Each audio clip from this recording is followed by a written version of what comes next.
Bienvenue sur cette vidéo consacrée à VMware Workstation. Dans cette vidéo, nous allons voir la liste des devices possibles sur une machine virtuelle. Nous sommes actuellement ici sur une version 6.5 qui est la dernière version de VMware Workstation. Voyez directement ici sur une machine déjà préconfigurée les devices avec les valeurs qui ont été définies lors de l'installation. Toutes ces valeurs peuvent être rechangées après coup sur machine éteinte. Nous allons prendre ici les settings de cette machine. Premier device, la mémoire, qui peut être modifiée. Donc je peux ici la changer facilement à 2 Go.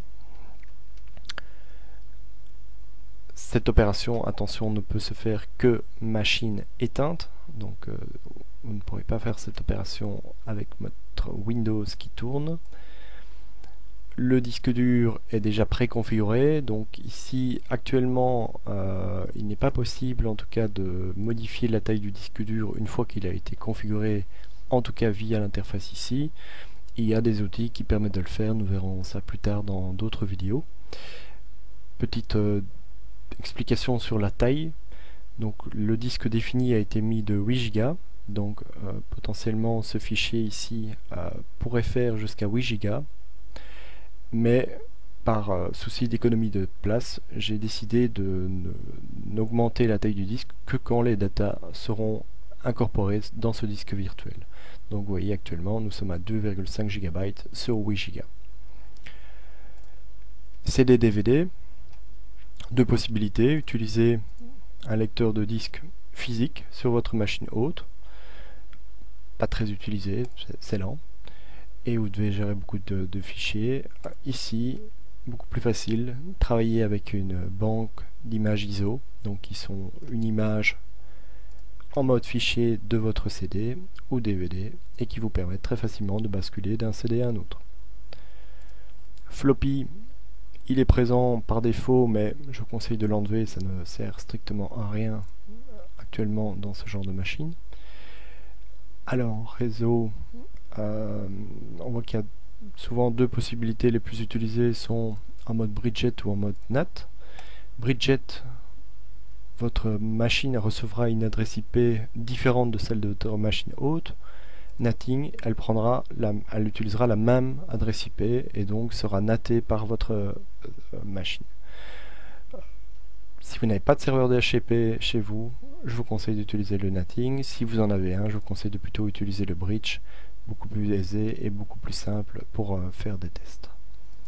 USB contrôleur, vous voyez que depuis pas mal de temps maintenant, VMware supporte l'USB 2, ce qui vous permet de faire des transferts de files depuis un disque dur externe directement dans la machine virtuelle sans devoir passer par un mapping.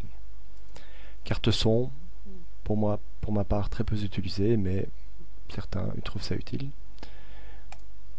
Display, pratique si vous avez plusieurs moniteurs pour choisir à l'avance le nombre de moniteurs que la machine virtuelle sera capable de gérer.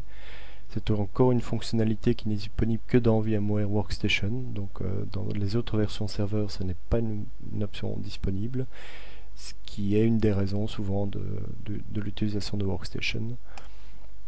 Et processeur, par défaut je vous conseille de rester à 1, de ne passer à 2 que réellement si votre machine et vos programmes supportent le multiprocessing et si vous voyez qu'il y a vraiment un problème de performance.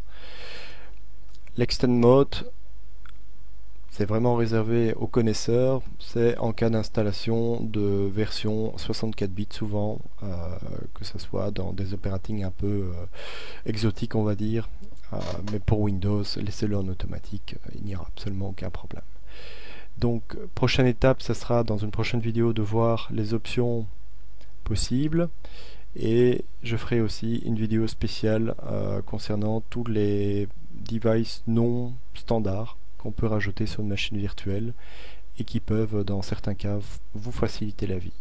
Voilà, j'espère que cette première approche des devices virtuels vous convient et je vous retrouve dans une prochaine vidéo. Merci.